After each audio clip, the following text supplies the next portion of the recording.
بسم اللہ الرحمن الرحیم نحمدہ ونصلی علی رسولہ الکریم اما بعد۔ آج میں اس تقریب میں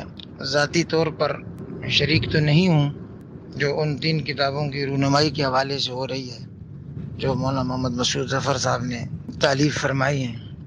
لیکن میں ذہنی طور پر، نفسیاتی طور پر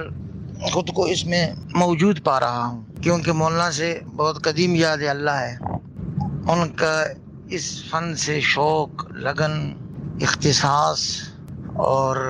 بڑا وسیع مطالعہ، پھر اس مطالعے کا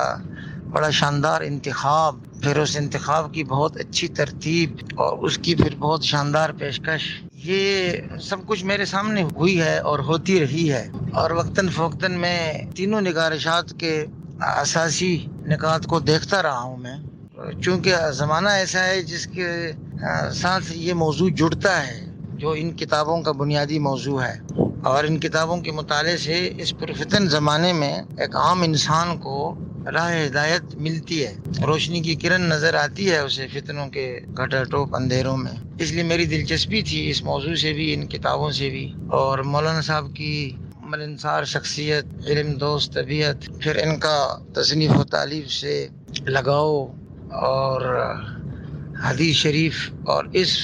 فتن کے موضوع پر آنے والی نصوص، اس کا وسیع مطالعہ، یہ ساری چیزیں ایسی ہیں کہ ان تینوں کتابوں کی اہمیت بہت بڑھا دیتی۔ اگر ہم محسوس کرتے ہیں کہ فتنے اس طرح سے تواتر کے ساتھ وارد ہو رہے ہیں اور انسانی ذہنوں کو، انسانی عقول کو متاثر کر رہے ہیں کہ اسے یہی سمجھ نہیں آ رہا کہ میں کہاں جاؤں اور کس چیز سے کس طرح سے بچوں، یہ ایک حقیقت ہے زندہ جو ہم اپنے گرد و پیش میں دیکھ رہے ہیں۔ تو ایسے وقت میں پھر ان کتابوں کی اہمیت، جو ایک ہی موضوع پر 3 الگ جہتوں سے احاطہ کرتی ہیں، اور جہاں تک دیکھ پایا ہوں ان میں استناد بھی ہے اور تطبیق میں احتیاط بھی ہے، تو یہ دونوں چیزیں جب جمع ہو جاتی ہیں کہ فتن کے موضوع پر بولنے لکھنے والا جب مستند ماخذ کے بغیر بات نہ کرے اور تطبیق میں غلو نہ کرے، مبالغہ نہ کرے، اس سے ایک اچھا سبق، اچھی حکمت، عبرت، موعظت، نصیحت کا استخراج کرے، اور اس کے زمان و مکان پر اور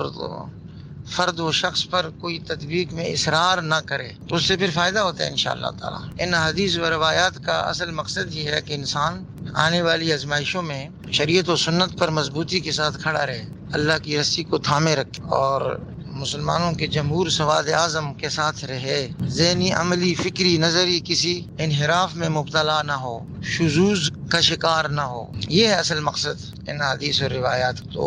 اب حدیث کی طویل دواوین میں سے انتخاب کر کے ان حدیث کو پھر مرتب کرنا، ان کے معنی و مفاہیم کی وضاحت کرنا، ان سے نکلنے والے سبق، سامنے آنے والی نصیحت کی نشاندہی کرنا ایک بڑی اچھی خدمت ہے۔ اللہ کرے کہ یہ علمی خدمت عوام اور خواص دونوں حلقوں میں قبولیت